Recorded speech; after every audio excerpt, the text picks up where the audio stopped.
HS এর আগে খুব গুরুত্বপূর্ণ বিষয়, যে জিনিসটা স্কিপ করলে হবে না, এতদিনের এত পড়াশোনাটা পুরো জলে যাবে।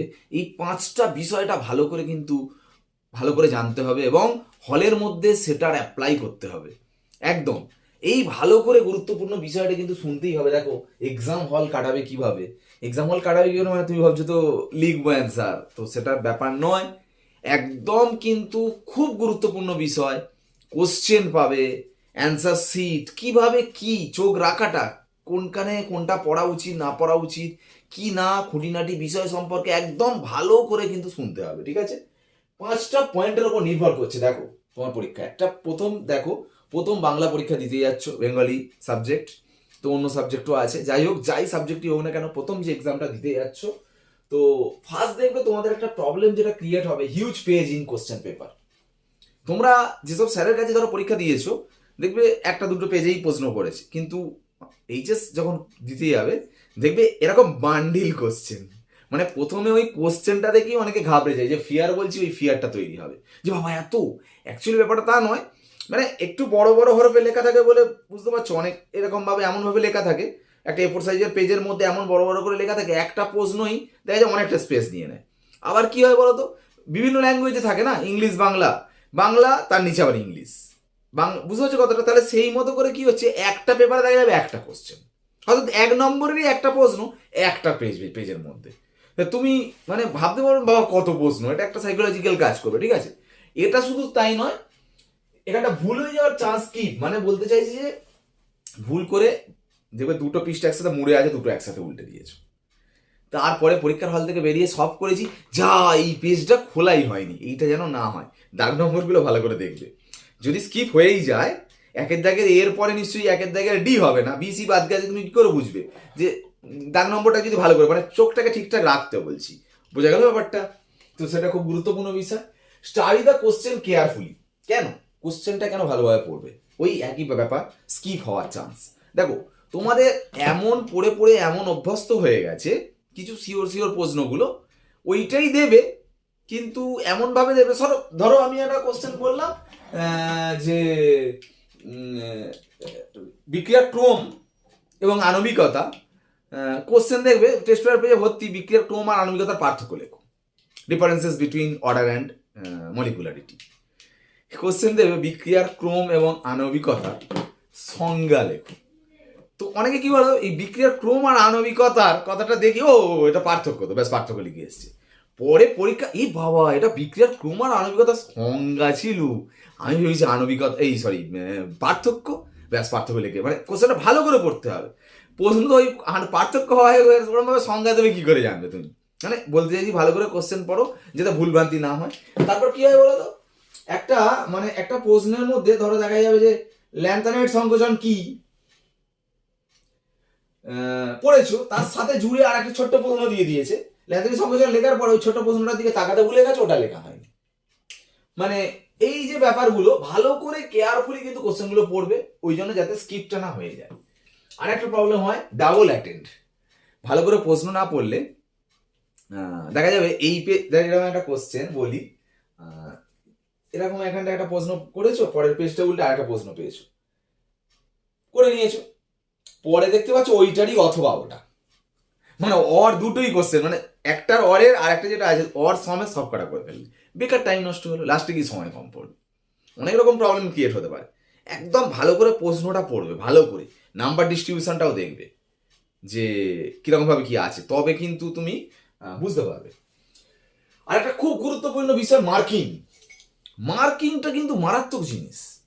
প্রশ্ন তো অত, তুমি প্রথম প্রশ্নটা পড়ার পর ভালো করে শোনো, যে ল্যাঙ্গুয়েজে প্রশ্ন পড়ো না কেন, সেই প্রশ্নটা যখন মার্কিং করে, দেখো দু ধরনের, অথবা এখন ভর্তি, ধরো তিনের দাগের কোশ্চেন আছে, সে এবিসি দিয়ে থাক, 1 2 দিয়ে, 1 2 3 দিয়ে থাক, আবার অথবার প্রশ্নও আছে, ঠিক আছে, দিয়ে আবার এরকম প্রশ্ন আছে, আছে তো।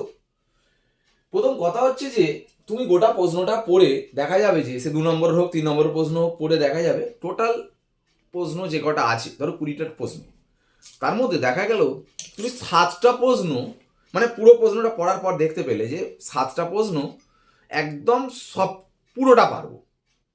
পুরোটা পারবো মানে কি বলছি বলো তো, এই তিনের দাগে যে এই প্রশ্ন তিনটে আছে অথবা এই তিনটে প্রশ্ন আছে, দেখা গেল তোমার সিলেক্টও হয়ে গেছে যে তিনের দাগের এই তিনটে প্রশ্নের আছে, এখানে দুটো পারবে না একটা পারবে, আর এই অথবাতে তিনটেই পারবে, তাহলে নিশ্চয়ই তুমি এইটা করবে না, এইটা নিশ্চয়ই করবে।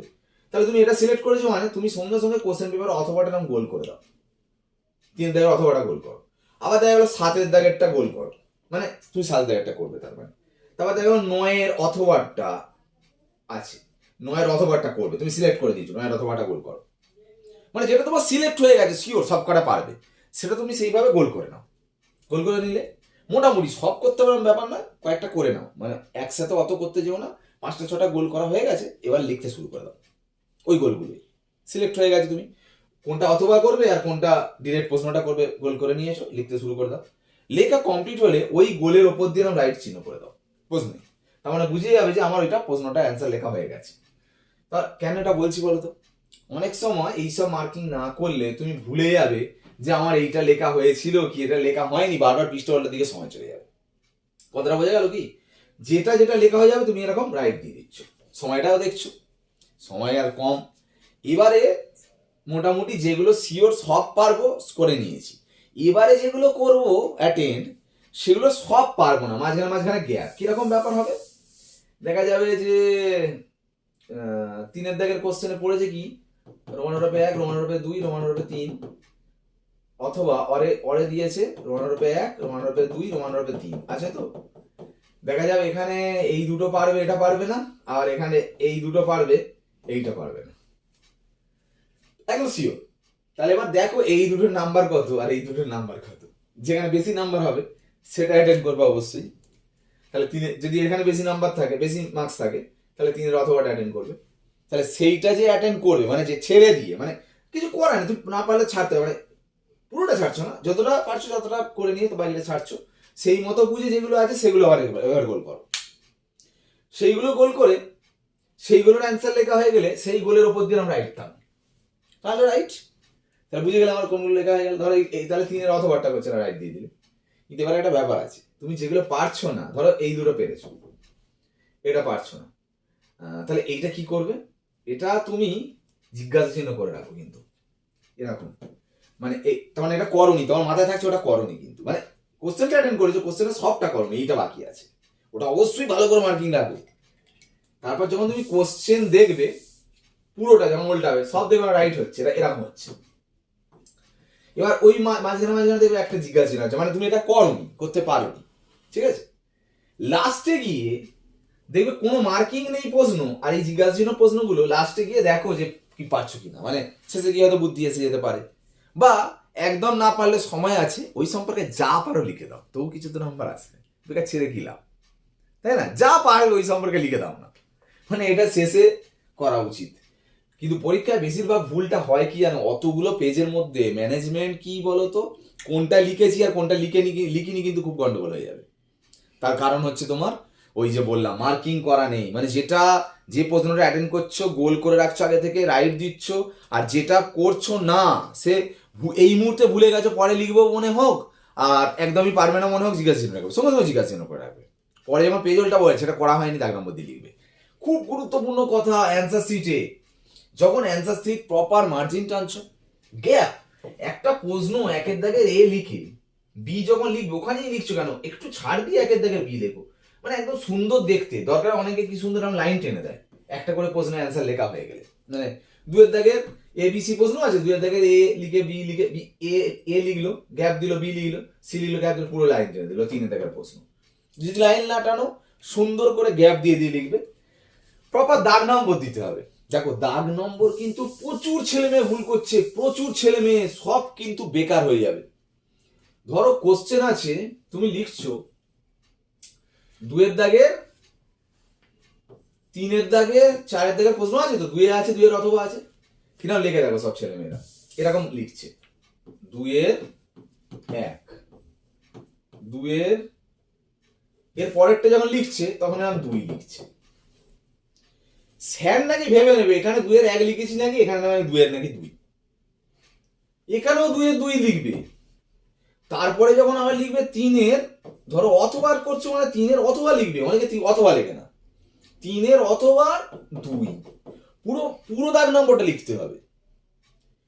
তুমি অনেকেই লিখছে শুধু পরের পেজ উল্টে, এই পেজে এই পর্যন্ত লিখেছে বলে, মানে 3 অথবা 2 লিখেছে বলে পরের পেজে নাকি শুধু এরকম 3 লিখবে, স্যারকে নাকি বুঝে নিতে হবে 3 অথবাটা আছে, মানে ওটা উজ্জ্ব আছে। ওরকম করবে না, পরের পৃষ্ঠাতে আবার লিখবে 3 অথবা 3। স্যার অত সময় কাটাবে না, যেন তুমি ভাববে স্যার কিছু জানে না, স্যার যেন প্রশ্ন দেখে সঙ্গে সঙ্গে একদম দাগ নম্বর বুঝতে পেরে গিয়ে সঙ্গে সঙ্গে যেন খাতা চেক করতে বসে যায়। এটা কিন্তু বুঝতে হবে তোমাকে একদম। লাস্ট কথা বলবো, মার্কস ডিস্ট্রিবিউশনতে কেন দেখবে, তার কারণ হয়তো পরীক্ষার সময় দেখা গেল কোনো ধরো একটা জিনিস প্রতিষ্ঠা দেয়, আবার কোনো লিখতে দেয়।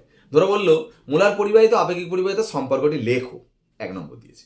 আর মোলার পরিবাহিত বা আপেক্ষিক পরিবাহিতার সম্পর্কটি নির্ণয় কর, একটা 3 দিয়েছে, একটা 1 দিয়েছে। নাম্বার দেখতে কেন বলছি, 3 দিয়েছে যেটা সেটা নিশ্চয়ই সম্পর্কটা শুধু লিখে দেবে না, বক্স করে প্রতিষ্ঠা করবে। আর যেটা 1 দিয়েছে শুধু সম্পর্কটা লিখলেই হবে। মার্কস ডিস্ট্রিবিউশনটা দেখবে যাতে প্রতিষ্ঠা করবে না কি করবে একটু বোঝা। যেমন এখানে একটা জিনিস লিখে দিয়েছে কয় দীর্ঘই কি হয়, হস্যই কি আর কয় দীর্ঘই কি কিন্তু পার্থক্য আছে। কয় দীর্ঘই কি মানে ওই সম্পর্কে আরো লিখতে হবে। যদি বলে ক্রম কি, মানে ক্রমের সংজ্ঞা চাইছে, বা এটার প্রকারভেদ কি, মানে শুধু প্রকারভেদ বললে হবে না, সেই প্রকারভেদে যেগুলো আছে সেগুলোর সংজ্ঞা এবং উদাহরণ দেওয়া উচিত। কয় দীর্ঘই কি মানে ডিটেলসে বলতে বলছে, মানে এগুলো নাম্বারটা দেখলে মার্কস ডিস্ট্রিবিউশন দেখলে বুঝতে পারে যাবে মোটামুটি। তো এই যে ব্যাপারগুলো আছে একদম ভালো করে কেয়ারফুলি করবে, না হলে পরীক্ষাটা দিয়ে এসে দেখবে এই খুঁটিনাটি বিষয়ের জন্য দেখা যাবে 5-7 নম্বর ছেড়ে গেছে। ঠিক আছে, একদম ভালো করে পরীক্ষা হবে, পরীক্ষা ভালো করে দিও। সবার জন্য আশীর্বাদ থাকলো। এবার একটা কথা বলি, আমার কেমিস্ট্রি পার্টের দেখবে আমি ইনঅর্গানিক ভিডিওটা এখনো দিইনি, আমি বিশেষ কারণবশত দিতে পারিনি। দেখো তোমরা অলরেডি আমি মেন জিনিসগুলো তো দিয়ে দিয়েছি, দেখো দিতে পারিনি মানে কি, সুপার সাজেশন ভিডিও তোমরা ভালো করে দেখে যাও যারা আছো, ওর বাইরে কিছু আসার চান্স নেই। আপ টু 100% পর্যন্ত, আমি 90% বলেছিলাম, আপ টু 100% পর্যন্ত আসতে পারে। কিন্তু যেগুলো হয়তো পাসের জন্য ভিডিও এনেছিলাম বলেছিলাম, 3টে ভিডিও অর্গানিক দিয়ে দিয়েছি, ফিজিক্যালও দিয়ে দিয়েছি, ইনঅর্গানিকটা দেবে বলেছিলাম, ওটা দেওয়া হয়নি। আমি এর মাঝে দিয়ে রাখবো। তোমরা কেমিস্ট্রির মাঝখানে যে গ্যাপটা আছে অবশ্যই গ্যাপ পিরিয়ডও দেখে নেবে, বা এর মাঝে যদি সময় পাও দেখে নেবে অবশ্যই। ঠিক আছে, আরও যদি তোমাদের স্পেশাল কাজে লাগার মতো যদি ভিডিও আনা যায় অবশ্যই আনবো। অবশ্যই কমেন্ট করো কিছু জানার জন্য, বা কিছু আরও কিছু বলার থাকলে অবশ্যই আমাকে জানাবে। আজকে শেষ করলাম, ওকে, বাই।